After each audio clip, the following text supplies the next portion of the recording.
നമസ്കാരം. ഈ ക്രോസ് ചെയ്തുണ്ടാവുന്ന പട്ടികളുണ്ടല്ലോ, അതിന് ശൗര്യം കൂടുമത്രേ. ഇതുപോലെ തന്നെ ഈ മതം മാറി വന്നിട്ടുള്ള ക്രിസ്ത്യാനികളുണ്ട്. ഹിന്ദു മതത്തിൽ നിന്ന് മതം മാറി വന്ന ക്രിസ്ത്യാനികൾ, യുവമാർക്കും ശൗര്യം കുറച്ച് കൂടുതലാണ്. അവരാണ് ഏറ്റവും കൂടുതൽ പക വെച്ച് പുലർത്തുന്നത്. എന്തിൻ്റെ പേരിലെന്നറിയില്ല, ഹിന്ദു മതത്തോട്. ഇപ്പോൾ ഇവിടെ അങ്ങനെ ഒരുത്തൻ, അവൻ്റെ പേര് പകുതി ക്രിസ്ത്യൻ പേരും പകുതി അവൻ്റെ പേര് മറ്റേ പഴയ പേരാണ്, അതായത് മതം മാറി വന്നതാണല്ലോ. അപ്പോൾ അവൻ്റെ പേര് സാമുവൽ കമലേഷൻ എന്നാണ് അവൻ്റെ പേര്. മതം മാറി വന്നതാണെന്ന് ഉറപ്പായല്ലോ. അപ്പോൾ ഏതോ ഒരു കാരണവശാൽ ഗുരുദ്വാരയിൽ കയറേണ്ട ഒരു സാഹചര്യം വന്ന സമയത്ത് അത് പറ്റില്ലെന്ന് പറഞ്ഞു. ഏതായാലും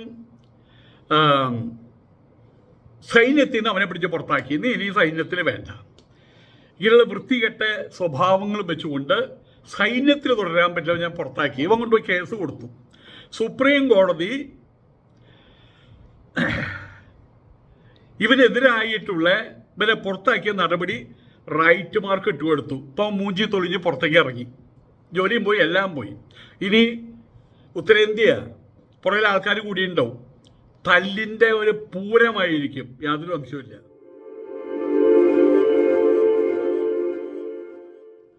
നമ്മളുടെ അവതാർ എന്ന് പറഞ്ഞ സിനിമ വന്നല്ലോ, പേരെടുത്ത സിനിമയാണ് അവതാർ. അതിൻ്റെ രണ്ടാം ഭാഗമാണോ ഒന്നാം ഭാഗം എന്നറിയില്ല. അവരുടെ പല ലോകങ്ങളിലും പോയി ചുറ്റിക്കറങ്ങി അതിൽ പല ജന്തുവർഗ്ഗങ്ങളെയും കാണിക്കുന്നുണ്ട്. അത് കഴിഞ്ഞ് അതിൻ്റെ അവസാനത്തെ സീനിൽ ഇവരാ സിനിമയുടെ അവസാനമാണ്, സിനിമ അവസാനിച്ചു. അപ്പം അതിൽ നിന്ന് അവരുടെ കപ്പലിൽ നിന്ന് അകലേക്ക് നോക്കുമ്പോൾ വളരെ വേഗമായിട്ടൊരു ഒരു ഒരു ഒരു ചിത്രം കാണുന്നുണ്ട്. അങ്ങ് അകലെ ചക്രവാളത്തോട് ചേർന്നിട്ടെന്ന് പറയാം. അവിടുന്ന് 3-4 വൻ കപ്പലുകൾ, അന്ന് പായ്ക്കപ്പലാണ് ഉള്ളത്, വൻ കപ്പലുകൾ ഇങ്ങനെ വരികയാണ്. അപ്പോൾ ഇവരിങ്ങനെ നോക്കുന്നുണ്ട്. അവിടെ അവസാനിക്കുകയാണ് സിനിമ. ഇത് ഇങ്ക അതോ മയൻസ്, അവരുടെ ഒരു സംസ്കാരമാണ് അതിനകത്ത് കാണിച്ചിട്ടുള്ളത്, അവതാറിൽ കാണിച്ചിട്ടുള്ളത്. അതുമായിട്ട് ബന്ധപ്പെട്ട കഥ. ഇതിൻ്റെ ഈ അകലയിൽ നിന്നുള്ള വരവ് അത് ഫ്രഞ്ചുകാരുടെ പടയാളികളാണ്. അവരിവിടെ വന്നതിന് ശേഷം തൊലച്ചു കളഞ്ഞു. വാസ്തവത്തിൽ അമേരിക്കയിൽ തന്നെയാണ് സംഭവിച്ചത്, മെക്സിക്കോയിൽ തന്നെയാണ് സംഭവിച്ചത്, ഓസ്ട്രേലിയയിൽ തന്നെയാണ് സംഭവിച്ചത്. ഇവരെവിടേക്കും ചെന്ന് കയറിയോ അവിടുത്തെ സംസ്കാരങ്ങളെ മുഴുവൻ അവർ തുടച്ചു വൃത്തിയാക്കി മാറ്റും. ഇങ്ക സംസ്കാരം, മയൻ സംസ്കാരം ഇന്നുണ്ട്, അതിൻ്റെ ആൾക്കാർ ഇന്നുണ്ട്. അവരൊരുപാട് കംപ്ലൈൻറ്റുകളും ഇപ്പോൾ അവർ പ്രതിരോധിക്കാൻ തുടങ്ങിയിട്ടുണ്ട്. അമേരിക്കയിൽ ക്രിസ്ത്യാനികളില്ല. 400 വർഷം മുമ്പ് തീർത്ഥാടക പിതാക്കൾ എന്ന് പറയും, അവരാണ് കയറി ചെന്നത്. അതിന് കൊളംബസ് കയറി ചെന്നു. ഇവരെല്ലാവരും ചെന്ന് അവിടെ ഈ വസൂരി പിടിച്ച്, അവരുടെ നാട്ടിൽ വസൂരി പിടിച്ചപ്പോൾ അവരുടെ ഡ്രസ്സും കൊണ്ടുപോയാൽ പോയത്. ആ പാവങ്ങൾ ആ ഡ്രസ്സൊക്കെ ഇട്ട് നടന്നു. എല്ലാത്തിനും വസൂരി. പിന്നെ തല്ലി ചായച്ചും കൊന്നും. അന്ന് അവർക്ക് വാൾ ഉപയോഗിക്കാൻ അറിയുള്ളൂ, ഇവർക്ക് തോക്ക് ഉപയോഗിക്കാൻ അറിയാം. ഇതൊക്കെയാണ് അവിടെ ചെയ്തത്, റെഡ് ഇന്ത്യൻസിനെ വകവരുത്തിയവർ. അപ്പം ഇവരുടെ പുറകിൽ വല്ലാത്ത പകയാണ് ഇവിടെ നമ്മളുടെ ഒരു ഇതുണ്ട്, ഉമ്മൻചാണ്ടിയുടെ ഭാര്യ, അതുപോലെ ഏക്കാനിയുടെ ഭാര്യ. ഇവർക്കും പലപ്പോഴും ഇവരുടെ പല പ്രവർത്തനങ്ങളുടെയും പല വാക്കുകളുടെയും നമുക്ക് മനസ്സിലാക്കാൻ കഴിയുന്നത് ഈ ലോകത്തിൽ യേശു ക്രിസ്തുവും അവൻ്റെ മതവും മാത്രമേ ഉള്ളൂ. ക്രിസ്ത്യാനികൾ മാത്രമേ ഇവിടെ പാടുള്ളൂ. അതിനപ്പുറം ഇവിടെ ആരും പാടില്ല. മറ്റുള്ളവരുടെ പുച്ഛവും പരിഹാസമാണ്. ഒരു കാലഘട്ടത്തിൽ വളരെ വലിയ രൂപത്തിൽ ഇവരെവിടെ ചെന്നാലും അവിടെ വെട്ടിനിരത്തൽ നടത്തിയിരുന്നു. പക്ഷേ അതിൽ ഏറ്റവും വലിയ രസം, നമ്മുടെ ഒരുത്തി യൂറോപ്പിൽ നിന്ന് ഇവിടെ വന്നല്ലോ. എന്നിട്ട് എല്ലാവരും അവളെ മദർന്ന് വിളിച്ചു.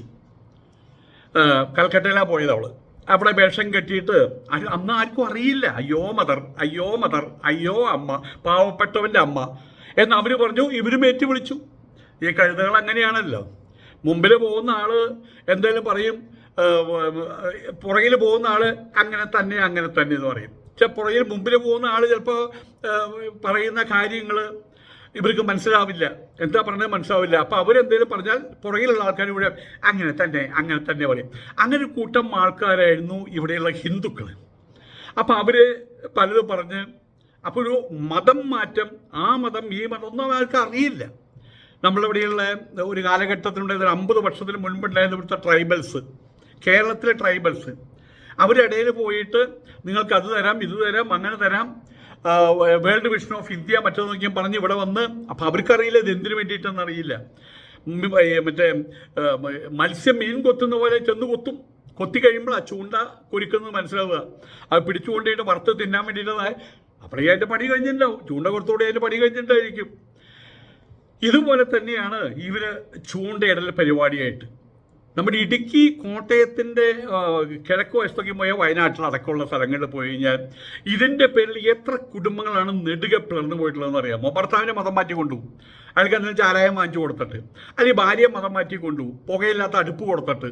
പക്ഷെ ആ കുടുംബം നെടുക പിളരുകയാണ്, ആ കുട്ടികൾ അനാഥരാവുകയാണ്. ഇതുപോലെ തന്നെ ഇപ്പോൾ കേരളത്തിൽ, മൊത്തത്തിൽ ഇന്ത്യയിൽ എന്ന് പറയാം, കേരളത്തിൽ ഇവരൊരു കളിയും നടക്കുന്നില്ല. അതിന് കാരണം ഇവരുടെ അതേ സ്വഭാവവും വെച്ചുകൊണ്ട്, ഇവരുടെ അതേ തന്ത്രങ്ങളും വെച്ചുകൊണ്ട് അപ്പുറത്ത് RSS ഉണ്ട്, മറ്റേ ബജരംഗദളുണ്ട്, RSSന്റെ ഭാഗം തന്നെ. അതുപോലെ തന്നെ ഹിന്ദു ഐക്യവേദിക്കാരൊക്കെ ഉണ്ട്. ഒരു കാലഘട്ടത്തിൽ തിരുവനന്തപുരത്തുണ്ടായിരുന്ന ചേങ്കോട്ടുണ്ടായിരുന്ന സംപൂജ്യ സത്യാനന്ദ സരസ്വതി അവർകൾ അങ്ങനെ ഒരു കാസർഗോഡ് മുതൽ കന്യാകുമാരി ഒരു യാത്ര നടത്തി.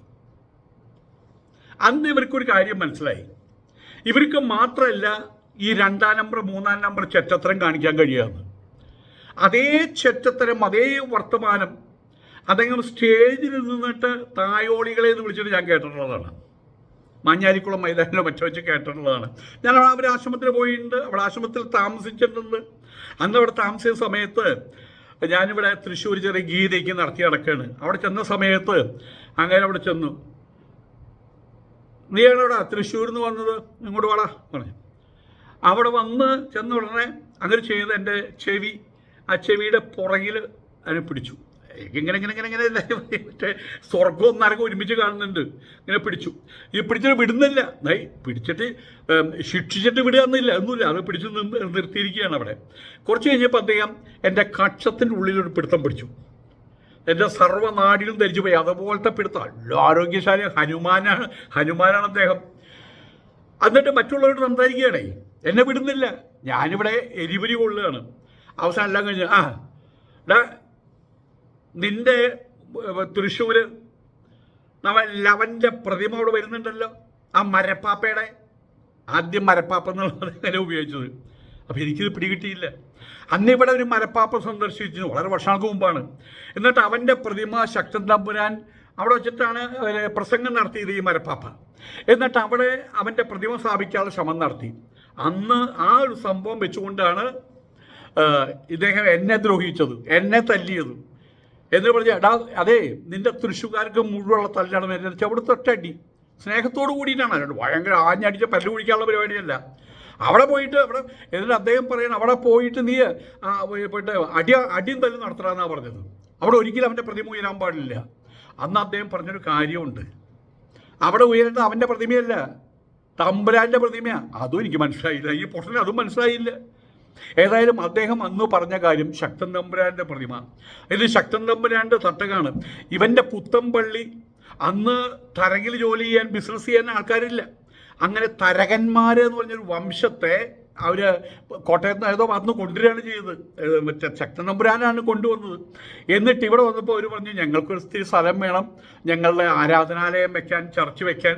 അങ്ങനെ അദ്ദേഹമാണ് ആദ്യമായിട്ട് പള്ളി എന്നുള്ള പേരിടുന്നത്.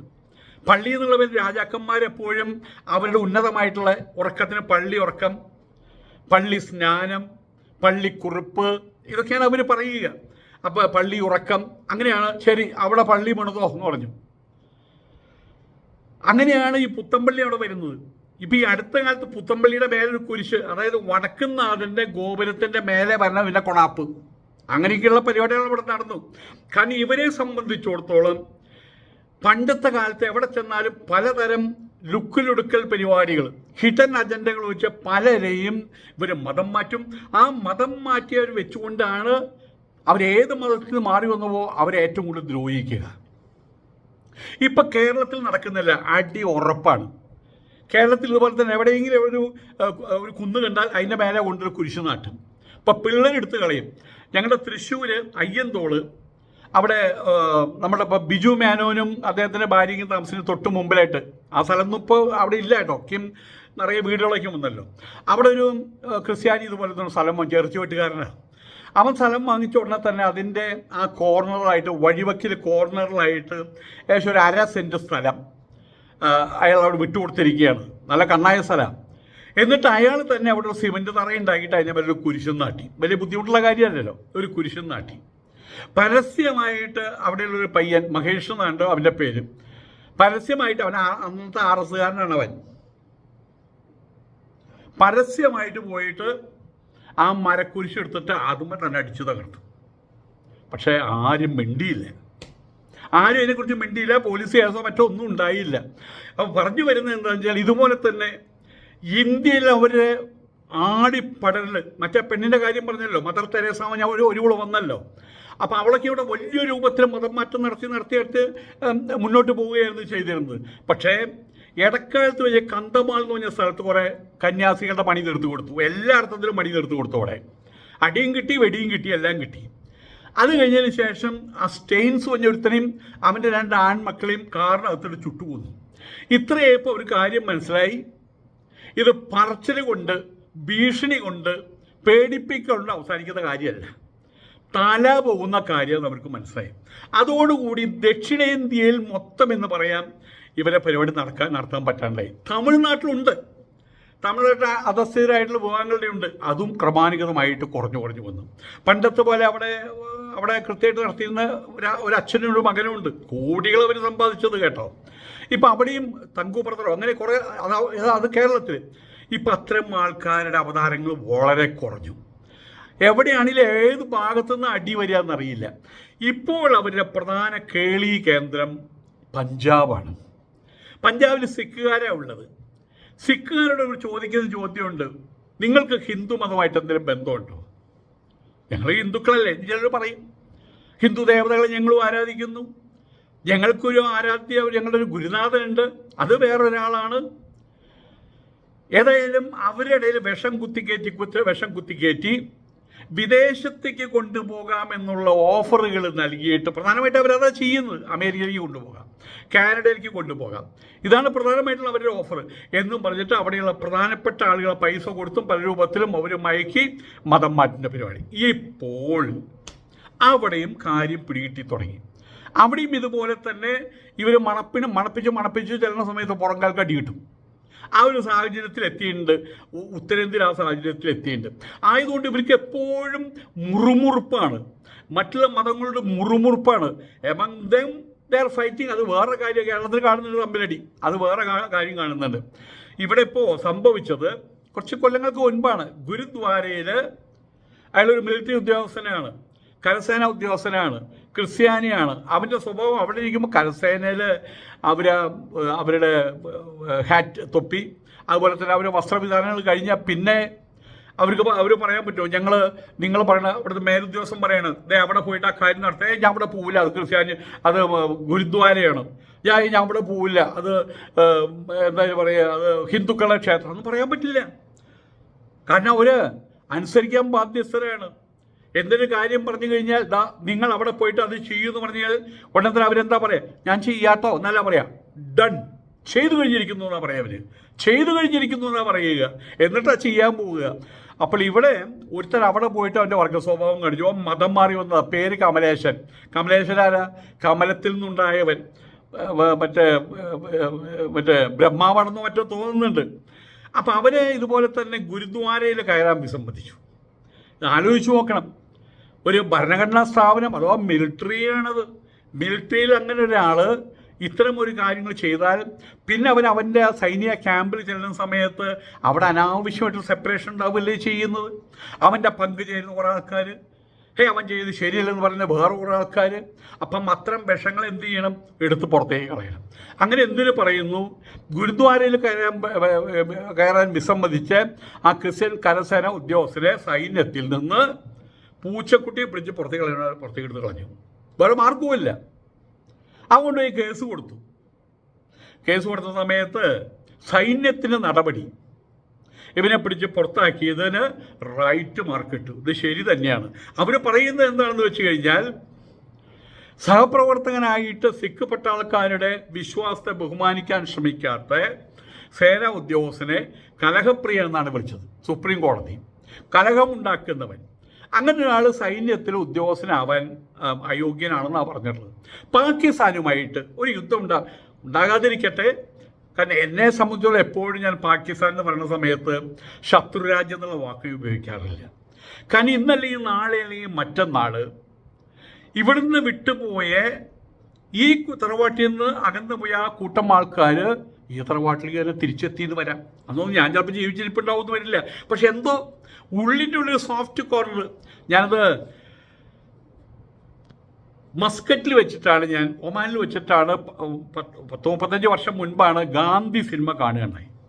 അന്ന് ഗാന്ധി സിനിമ കണ്ട് ഇറങ്ങി വരുന്ന സമയത്ത് കണ്ണീര് തുടയ്ക്കുന്ന പാകിസ്ഥാനികളെ ഞങ്ങൾ കണ്ടു. അപ്പം അവരുടെ മനസ്സിലും ഇന്ത്യയിലായിരുന്നല്ലോ ഞങ്ങൾ. ആ ഒരു ഭാവന അവരുടെ മനസ്സിലുണ്ടാവും. അദ്വാനി, RSSൻ്റെ അദ്വാനിക്ക് അവിടെ ഉണ്ടായിരുന്ന ആളുകളാണ്. നമ്മുടെ മോഹൻജദാരോ ഹാരപ്പ അവിടെ ഉണ്ടായിരുന്നതാണ്. സിന്ധു നദീതട സംസ്കാരം അത് ഇന്ന് പറയുമ്പോൾ എവിടെയാ? അത് പാകിസ്ഥാനിൽ. അപ്പം നമുക്കൊരു അതൊക്കെ സ്മരിക്കുന്ന സമയത്ത് നമ്മുടെ ഉള്ളിലൊരു സോഫ്റ്റ് കോർണർ ഉണ്ടാവുന്നതിൽ അർത്ഥമുണ്ട്. അതുകൊണ്ട് ഞാനൊരിക്കലും അവരെ എതിരാളികളെന്ന് പറയാറില്ല. അപ്പോൾ ഇവിടെ ഞാൻ പറഞ്ഞു വരുന്നത്, അവർ തമ്മിലൊരു യുദ്ധം ഉണ്ടായിരുന്നിരിക്കട്ടെ, യുദ്ധം ഉണ്ടാകരുത് എന്ന് പ്രാർത്ഥിക്കുന്നതോടു കൂടിയിട്ട് ഉദാഹരണത്തിന് പറയണേ, യുദ്ധം ഉണ്ടായിരുന്നിരിക്കട്ടെ. ഇവിടുന്ന് ഒരു സൈനിക ഉദ്യോഗസ്ഥൻ, അദ്ദേഹം മുസ്ലിമാണെന്നിരിക്കട്ടെ, ആ സൈനിക ഉദ്യോഗസ്ഥനാണ് അവരുടെ കമാൻഡർ. അതിൻ്റെ പ്രധാനപ്പെട്ട ആൾ പറയാണ്, നിങ്ങൾ ഇത്ര ആൾ അവിടെ പോയിട്ട് ഇന്ന വിധത്തിൽ യുദ്ധം ചെയ്യണമെന്ന് പറഞ്ഞാൽ അത് എനിക്ക് പറ്റില്ല, മുസ്ലിം കൂടി അത് യുദ്ധം ചെയ്യില്ല എന്നുള്ള സ്ഥിതി എന്താ? അങ്ങനെ ഒരാൾക്ക്, കാരണം അതാണ് പറയുന്നത്, അവിടെ അനുസരിക്കുക എന്നല്ലാതെ ഏതെങ്കിലും ഒരു മറ്റേ ഒരു ചെടി ഇങ്ങനെ നിൽക്കുന്ന ചെടി, ആ ചെടി കട്ട് ചെയ്തിട്ട് അടുത്ത ചെടി ഉണ്ടാക്കാൻ വേണ്ടി കൊമ്പ് കുത്തണമല്ലോ. അവിടെ ചെന്ന സമയത്ത് ഇത് രണ്ടായിട്ട് മുറിച്ചിട്ട് അവിടുത്തെ കമാൻഡ് പറയാം, ദേ ഇങ്ങനെ കൊണ്ട് കുത്താൻ, തലകീഴായിട്ട് കുത്താൻ. അങ്ങനെ പറയുന്ന സമയത്ത് സൈനികൻ ചോദിക്കുക, സാർ അങ്ങനെ കുത്തി കഴിഞ്ഞാൽ അത് ഉണങ്ങിപ്പോവില്ലേ? അതവിടെ സമ്മതിക്കില്ല. നിന്നോട് ഞാൻ എന്താ പറഞ്ഞത്? ദേ ഇങ്ങനെ കുത്താൻ. അങ്ങനെ കുത്തിയേക്കുക. It is done. അത് ചെയ്തു. ഇതാണ് സൈന്യം. അവിടെ വെച്ചുകൊണ്ടാണ് ഇവൻ ഈ കൊഞ്ഞാണത്തരം കാണിച്ചത്. അച്ചടക്കം, മികച്ച രീതിയിൽ അച്ചടക്കമാണ് അവിടെ. അച്ചടക്കം. അതാണ് അവിടുത്തെ ഏറ്റവും വലിയ കാര്യം. അതാണ് അച്ചടക്കം പാലിക്കേണ്ട സൈനിക ഉദ്യോഗസ്ഥൻ. ഈ ഒരു അവസ്ഥ, ഞാനവിടെ ഗുരുദ്വാരയിൽ കയറില്ല, നാളെ അവൻ പറയും ഞാനിവിടെ സിനഗോഗയിൽ കയറില്ല, മറ്റന്നാൾ അവൻ പറയും ഞാൻ അമ്പലത്തിൽ കയറില്ല, പിന്നെ അവൻ പറയും അത് ഓർത്തഡോക്സുകാരാ, ഞാൻ അവിടെ കയറില്ല. പിന്നെ കുറച്ച് കഴിഞ്ഞാൽ അവൻ പറയും അത് കോട്ടയം സഭയുടെ പള്ളി, അവിടെ ഞാൻ കയറില്ല. പിന്നെ എന്തിനാണ് ആ തൊലിപ്പ? പട്ടീന്ന് പറഞ്ഞോട്ടെ അവനെ, എടാ പട്ടി, നീ ഇപ്പം എന്തിനാണ് ആ സൈനികനായിട്ട് അവിടെ നിന്ന് ശമ്പളം വാങ്ങിക്കുന്നത്? നീ പിന്നെ എവിടെയാ പോകാൻ പോണത്? ഉത്തരേന്ത്യയിൽ, ഇന്ത്യയിൽ മുഴുവൻ നോക്കുന്ന സമയത്ത് 201 ക്രിസ്ത്യാനികളേ ഉള്ളൂ ഇവിടെ. അതിനകത്ത് തന്നെ തമ്മിൽ അടിയാണ്. പിന്നെ നിനക്കൊരു ഓപ്പറേഷൻ നടത്താൻ പോകുമ്പോൾ അവിടെ പോയി നടത്തുന്ന പറയുമ്പോൾ അത് അവിടെ ഹിന്ദു ക്ഷേത്രമാണ്, ഞാൻ അതിനകത്ത് കയറില്ല. അവരോട് അവിടെ പൂജ ചെയ്യാൻ പറഞ്ഞു. അവനിപ്പോൾ അവിടുത്തെ പൂജാകർമ്മങ്ങളിൽ പങ്കെടുത്തിട്ട് സാഷ്ടാംഗ നമസ്കാരം നടത്താൻ പറഞ്ഞു അവനോട്. അപ്പോൾ ഇവരെ സംബന്ധിച്ചിടത്തോളം ഇപ്പോൾ യൂറോപ്പിലാകട്ടെ, അമേരിക്കയിലാകട്ടെ, ബ്രിട്ടനിലാകട്ടെ, ഓസ്ട്രേലിയ അടക്കമുള്ള സ്ഥലങ്ങളിൽ ഇവർക്ക് ബാക്ക് ഫുട്ട് വെക്കേണ്ട ഗതികേട് വന്നിരിക്കുകയാണ്. ഷോയിബ് അക്തർ ബൗൾ ചെയ്യുന്ന സമയത്ത് നമ്മളുടെ ഇങ്ങനെ ദ്രാവിഡ്, അതുപോലെ തന്നെ ദ്രാവിഡിൻ്റെ കാര്യം പ്രത്യേകിച്ച് പറഞ്ഞു. ഷോയിബ് അക്തറിനോട് ചോദിച്ചു, നിങ്ങൾക്ക് ഇന്ത്യക്കാരോട് എങ്ങനെ ശത്രുരാജ്യം, ചിലരങ്ങനെ ചോദിക്കുമല്ലോ പത്രപ്രവർത്തകർ, ഇന്ത്യൻ കളിക്കാരെ കുറിച്ച് എങ്ങനെയാണ്? എനിക്ക് ഇന്ത്യൻ കളിക്കാരെ കുറിച്ച് മുഴുവൻ ഇഷ്ടം, ഒരാളെ ഇഷ്ടമല്ല. അതാര്യ? ഷോയിബ് അക്തറിനെ. അല്ല, ഷോയിബ് അക്തർ പറയണം ദ്രാവിഡ് എനിക്ക് കണ്ടില്ല, കണ്ടുകൂടാ. കാരണം എന്താ? അയാൾ ബോളടിക്കില്ല. ഷോയിബ് അക്തർ 1.5 കിലോമീറ്റർ അകലെ നിന്ന് ഓടി വരും. കറാച്ചി എക്സ്പ്രസ് മറ്റേ റാവൽപിണ്ടി എക്സ്പ്രസ് 1.5 കിലോമീറ്റർ അകലേക്ക് നടന്നു പോയിട്ട് 1.5 കിലോമീറ്റർ അകലെ നിന്ന് ഓടി വന്ന് ബോൾ എറിയും. ഇയാൾ എന്താ അറിയോ? അവിടെ തന്നെ ഇടും ബോൾ. എന്ത് ചെയ്താലും അടിക്കില്ല. അപ്പം അയാൾ പറഞ്ഞിങ്ങനെ എനിക്ക് അയാളോട് ഭയങ്കര വെറുപ്പാണെന്ന്, ദേഷ്യമാണെന്ന്. ഒറ്റ കിട്ടിയാൽ ആ ബാറ്റ് കൊണ്ട് ദ്രാവിഡിൻ്റെ നല്ലൊന്ന് വെച്ച് കൊടുക്കുമെന്ന് പറഞ്ഞ പോലെ. ഞാൻ പറഞ്ഞു വരുന്നത്, ഇവിടെ ഞാൻ ആ ഒരു സൗഹൃദത്തിൻ്റെ കാര്യത്തിൽ പല കാര്യങ്ങളും പറഞ്ഞു വന്നപ്പോൾ പല കാര്യങ്ങളും തിരിഞ്ഞു പോയെന്ന് മാത്രം. അപ്പോൾ പറഞ്ഞു വരുന്നത്, ഈ പറയുന്ന ക്രിസ്ത്യൻ ഉദ്യോഗസ്ഥൻ, അയാൾ ശമ്പളം വാങ്ങിക്കുമ്പോൾ അയാൾ സൈനിക ഉദ്യോഗസ്ഥനാണ്. അയാൾക്ക് പിന്നെ നമ്പറാണുള്ളത്, അയാൾക്ക് പിന്നെ പദവികളാണുള്ളത്, അയാൾക്ക് പിന്നെ തോളത്തും അവിടെയും ഇവിടെയും അവിടെ വെച്ചിട്ടുള്ള കാര്യങ്ങൾ, അത് അയാളുടെ പദവിയെ സൂചിപ്പിക്കുന്ന കാര്യമാണത്. നാളെ ജില്ലാ കളക്ടറായിട്ട് ഒരു ഹിന്ദു ഇവിടെ ജില്ലാ കളക്ടറായിട്ട് വരുന്നു. ഒരു അമ്പലത്തിൽ ഒരു പള്ളിയിൽ ഹിന്ദുക്കൾ ഇപ്പം അവിടെ ഓരോ പ്രശ്നം നടക്കണ്ടല്ലോ, അതിൽ ഞാൻ ഇടപെടില്ല. അത് ക്രിസ്ത്യാനിയുടെ പള്ളിയല്ലേ, അവിടെ കത്തിക്കോട്ടെ, ഞാനായിട്ട് ഇടപെട്ടിട്ട് അവിടുത്തെ തീ അണയ്ക്കാൻ എന്നൊക്കെ പറഞ്ഞ അടുത്ത സ്ഥിതി എന്താണ്? തീ എന്ന് പറയുമ്പോൾ തീപ്പെട്ടി കൊണ്ട് വയ്ക്കുന്ന തീയല്ല പറയണേ, കലഹം, വലിയ കലഹം, കലാപം. അപ്പോൾ ഒരു ഉദ്യോഗത്തിൽ കയറിക്കഴിഞ്ഞാൽ കിരീടം വെച്ച് കഴിഞ്ഞാൽ പിന്നെ അയാളുടെ ജാതി, മതം, മറ്റുള്ള കാര്യങ്ങൾ അത് അയാളുടെ വീട്ടിലേക്ക് മാറ്റണം. ഇവിടെ വന്ന് ജില്ലാ കളക്ടറാ, ഇവിടെ വന്ന പോലീസ് IG-യാ, ഇവിടെ വന്ന പോലീസുകാരനാ, കയറി ഇരുന്ന് കഴിഞ്ഞപ്പോൾ നമ്മുടെ ബഹുമാനപ്പെട്ട രാഷ്ട്രപതിയുണ്ട്, ദ്രൗപദി മുർമു എന്ന മഹതി. നമുക്ക് അവരെങ്ങനെയാണ് കാണാൻ പറ്റുക? അവർ ഇന്നലെ വരെ ബസ്സിലും ട്രെയിനിലും സഞ്ചരിച്ചിരുന്നു. ഇന്നിപ്പോൾ അവർ പുറത്തിറങ്ങുന്ന സമയത്ത് ഒരു പ്രതീകമാണ് അവർ. എന്തിൻ്റെ പ്രതീകം? നമ്മുടെ ത്രിവർണ്ണ പതാകയില്ലേ, അത് കാണുന്ന സമയത്ത്, ജനഗണമന കേൾക്കുന്ന സമയത്ത് നമ്മൾ എന്തുകൊണ്ടാണ് എഴുന്നേറ്റ് നിൽക്കുന്നത്? ത്രിവർണ്ണ പതാക നമ്മൾ ചവിട്ടിക്കൂട്ടോ, കാലിൻ്റെ അടിയിൽ അറിയാതെ വീണ് കൊണ്ടത് നമ്മൾ അറിയാതെ തൊട്ട് തറയിൽ വയ്ക്കും. ഞാനിവിടെ ഒരു ത്രിവർണ്ണ പതാകയുണ്ട്, ആഗസ്റ്റ് 5 തീയതിക്ക് ഉപയോഗിക്കാൻ.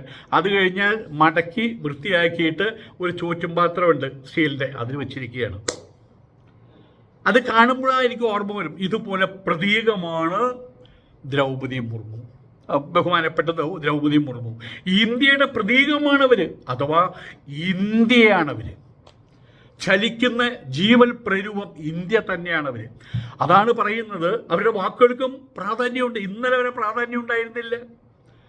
ഇനി അവരുടെ ആ കാലാവധി അവസാനിച്ച് പിറ്റേ ദിവസം 24 മണിക്കൂർ കഴിഞ്ഞാൽ അവരുടെ വാക്കിന് പ്രാധാന്യം ഉണ്ടാവില്ല. അപ്പോൾ പറഞ്ഞു വരുന്നത്, ഈ ഉദ്യോഗസ്ഥനായിട്ടിരിക്കുന്ന സമയത്ത് അവന് ഈ ഉള്ളിൽ ഈ കുരിപ്പും വെച്ചുകൊണ്ടിരിക്കുന്ന സമയത്ത് അവൻ എന്താ വേണ്ടേ? അവനെ പുറത്താക്കല്ലേ വേണ്ടേ?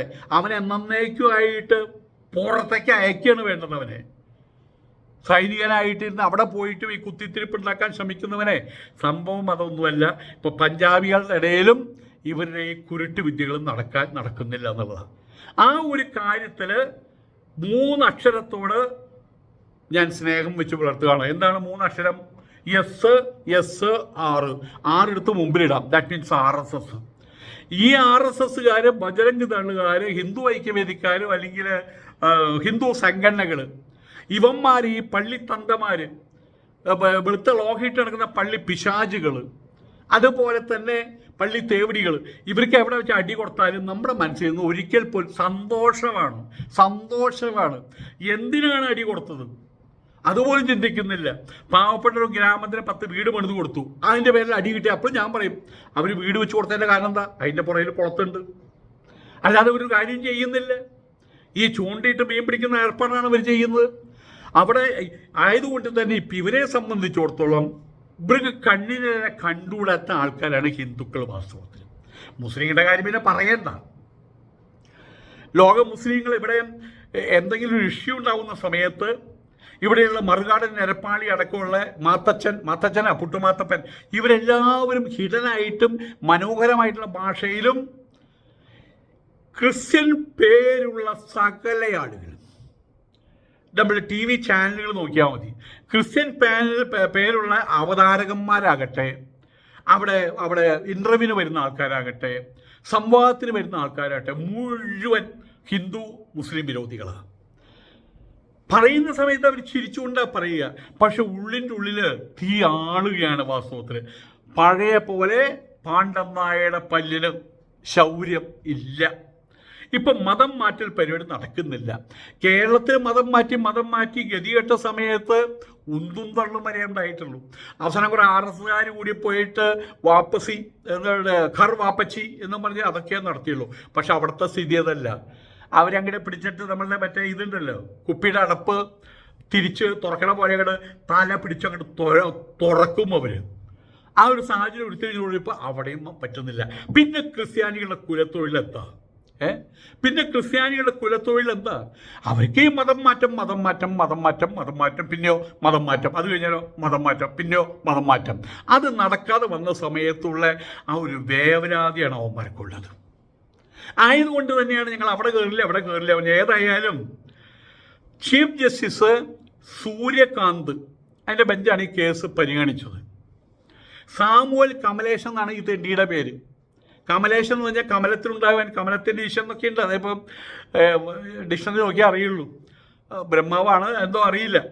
അപ്പോൾ അങ്ങനെയുള്ളവർ അപ്പോൾ മതം മാറി വന്നാലോ മനസ്സിലായില്ല. അപ്പോൾ കുറച്ച് വീര്യം കൂടും. കാരണം ക്രോസ് ചെയ്ത പട്ടിയാണല്ലോ.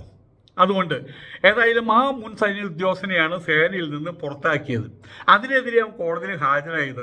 സുപ്രീം കോടതി എൻ്റെ അടിയിൽ നല്ലൊരു വരയും വരച്ചു. സൈന്യം പറഞ്ഞാണ് ശരിയെന്ന് പറഞ്ഞ് ഇവൻ നല്ല കോടതി പറഞ്ഞ് ഇവൻ നല്ല ഉദ്യോഗസ്ഥനായിരിക്കാം. ഇന്ത്യൻ ആർമിക്ക് ശരിയായിട്ടുള്ള രീതിയിലാണെങ്കിൽ യോഗ്യത കൂടിയിട്ടാണ് പെരുമാറിയിരുന്നെങ്കിൽ ഇന്ത്യൻ സൈനികർ മുതൽക്കൂട്ടായിരിക്കാം. പക്ഷേ ഈ ഒരു സ്വഭാവം മനസ്സിലുള്ളത് കൊണ്ട് ഇന്ത്യൻ ആർമിയിൽ ക്രിസ്ത്യൻ മേജറില്ല, മുസ്ലിം കേണലില്ല, ഹിന്ദു നായിക്കില്ല. അവിടെ മേജറേ ഉള്ളൂ, അവിടെ കേണലേ ഉള്ളൂ, കമാൻഡർ ഇൻ ചീഫേ ഉള്ളൂ, സർവ്വസൈന്യ പിന്നെ ബഹുമാനപ്പെട്ട പ്രസിഡൻ്റാണ്. അപ്പോൾ അങ്ങനൊരു ഉള്ളിൽ അങ്ങനൊരു വിഷം കാത്തു സൂക്ഷിക്കുന്ന ഒരാൾ ഇന്ത്യൻ ആർമിയെ സംബന്ധിച്ചിടത്തോളം അവിടെ നിലകൊള്ളുമ്പോൾ അയാളെ അയോഗ്യൻ എന്ന് തന്നെയാണ് പറയുന്നത്. ഇന്ത്യൻ ആർമിക്ക് അയോഗ്യനാണ് അയാൾ. ആയതുകൊണ്ട് തന്നെ കോടതി വളരെ വിശദമായിട്ട് പറഞ്ഞതിന് ശേഷം നിലവിൽ ഇങ്ങനെയും സേനകൾക്കുള്ള നിരവധിയായിട്ട് ഒരുപാട് ഉത്തരവാദിത്തങ്ങളുണ്ട് അവിടെ. അതിൻ്റെ ഇടയിൽ ഇങ്ങനത്തെയുള്ള സംഭവങ്ങൾ പ്രോത്സാഹിപ്പിക്കാൻ പറ്റില്ല. നാളെ ഇതിൽ നിന്ന് പ്രചോദനം ഉൾക്കൊണ്ട് വേറൊരാൾ പറയുകയാണ് ഞാൻ ക്രിസ്ത്യാനിയാണ്, അതുകൊണ്ട് ഞാൻ ഹിന്ദുവിൻ്റെ അമ്പലത്തിൽ പോവില്ല. പിന്നെ പട്ടാളത്തിലുള്ളത് 95 അവനെ ഹിന്ദുക്കളാണ്. അവർ പറയുകയാണ് ഞങ്ങൾ ഇവിടെ പോവില്ല, ഞങ്ങൾ അവിടെ പോവില്ല, ഞങ്ങൾ പിന്നെ എന്ത് പട്ടാളം? പിന്നെ എന്ത് പട്ടാളം? പട്ടാളത്തിൻ്റെ മുഖമുദ്ര എന്താണ്? സ്റ്റഡി വടി. ദാറ്റ് മീൻസ് പറഞ്ഞ പോലെ അത് ചെയ്യണം കേട്ടോ, നാളെ ഇറ്റ് ഈസ് ഡൺ. മുമ്പ് പറഞ്ഞ പോലെ അത് ചെയ്ത് കഴിഞ്ഞിരിക്കുന്നു സർ എന്ന് പറയുന്നതാണ്. അവിടെയാണ് ഇവർ ഈ കലഹം ഉണ്ടാക്കുന്നത്. ഏതായാലും ലെഫ്റ്റനൻ്റ് പദവിയിൽ 3 കാവലറി എന്ന് പറഞ്ഞാൽ എന്താണ്? കുതിര എന്തെനിക്കറിയില്ല. 3 കാവലറി റെജിമെൻറ്റിൽ ലെഫ്റ്റനൻ്റ് പദവിയിലായിരുന്നു ഇവനുണ്ടായിരുന്നത്, ഈ സാമുവൽ കമലേഷൻ. അച്ചടക്ക ലംഘനത്തിൻ്റെ പേരിലാണ് അവനെ സൈന്യത്തിൽ നിന്ന് പുറത്താക്കിയത്. ഗുരുദ്വാരയിൽ പൂജയ്ക്കായി എത്താനുള്ള കമാൻഡിംഗ് ഓഫീസറുടെ നിർദ്ദേശം സാമുവൽ നിരാകരിച്ചു എന്നാണ് പറയുന്നത്. ഇപ്പോൾ പറഞ്ഞു വരുന്നത് എന്താണെന്ന് വെച്ച് കഴിഞ്ഞാൽ ഓരോരുത്തർ ഈ കമൻറ്റ് ബോക്സിലേക്ക് ഉണ്ടാക്കുന്ന അപ്പോൾ അവർ തെറ്റിദ്ധാരണകൾ ഉണ്ടാക്കുകയാണ് ചെയ്യുന്നത്. അതായത് ഇയാളൊരു ക്രിസ്ത്യാനിയല്ലേ, അയാൾക്കയാളുടെ വിശ്വാസങ്ങളില്ലേ, മറ്റ് ഗുരുദ്വാരയിൽ പോയിട്ട് പൂവെടുത്ത് പൂജിക്കുക, സാഷ്ടാംഗ നമസ്കാരം ചെയ്യുക, അങ്ങനെ പറയും തെറ്റല്ല. ആരങ്ങനെ പറഞ്ഞേ? ഒഫീഷ്യലായിട്ടുള്ള പല പ്രശ്നങ്ങളും ഉണ്ടാകുമല്ലോ. ഇപ്പം നമ്മളെവിടെയെങ്കിലും പോകുന്ന സമയത്ത് ഞാനൊരുപാട് അബുദാബിയിലുള്ള സമയത്തും അതുപോലെ തന്നെ ദുബായിലുള്ള സമയത്തൊക്കെയും എൻ്റെ സുഹൃത്തുക്കൾ പറയും ഞാനൊന്ന് നിസ്കരിച്ചിട്ട് വരാം സ്വാമി ഇവിടെ. അപ്പോൾ ഞാൻ പറഞ്ഞു ആദ്യം എനിക്ക് അറിയില്ലായിരുന്നു, എനിക്കവിടെ കയറാൻ പറ്റും. അതിലെന്താ സ്വാമി, അവിടെ ആർക്കും കയറാമല്ലോ. അങ്ങനെ അതിനകത്ത് കയറിയിട്ട് എല്ലാവരും നിലത്തിൽ നിസ്കരിക്കുന്ന സമയത്ത് എനിക്ക് കസേരയിട്ട് തന്നു. എനിക്കതിലിരിക്കാൻ മടി. ഇതിൽ സ്വാമി കസേരയിലിരുന്നുള്ളൂ. അതും അവിടെ ഉണ്ടായിട്ടുണ്ട്. ഞാനവിടെ പോയത് കൊണ്ട് ആരാണ് നിങ്ങളെന്തിനാണ് അവിടെ പോയതെന്ന് ചോദിക്കാനുള്ളത്. എൻ്റെ മനസ്സിലിണങ്ങിയ ഒരു സ്ഥലം. ഞാൻ അവിടെ പോയിട്ട് അവരുടെ ആരാധനയുള്ളതാണ്. എനിക്ക് അമ്പലത്തിൽ പോയി കഴിഞ്ഞാൽ അങ്ങനെ കാണിച്ചാൽ മതി, അവിടെ അങ്ങനെയല്ലല്ലോ സ്ഥിതി. അപ്പോൾ അവിടെ പോയിട്ട് ഞാൻ എന്തെങ്കിലും കാണിച്ചാൽ കോപ്പറായോ, ഞാൻ ഒരു മൂലയ്ക്കായിരുന്നു. ഇതെല്ലാം കഴിഞ്ഞതിന് ശേഷം അവർ വീണ്ടും എൻ്റെ അടുത്ത് വന്നു, പരിചയപ്പെട്ടു, പാകിസ്ഥാനികളുണ്ടായിരുന്നു, എല്ലാവരും ഉണ്ട്. അപ്പം എനിക്കൊരു സന്തോഷമാണ് ഉണ്ടായത്.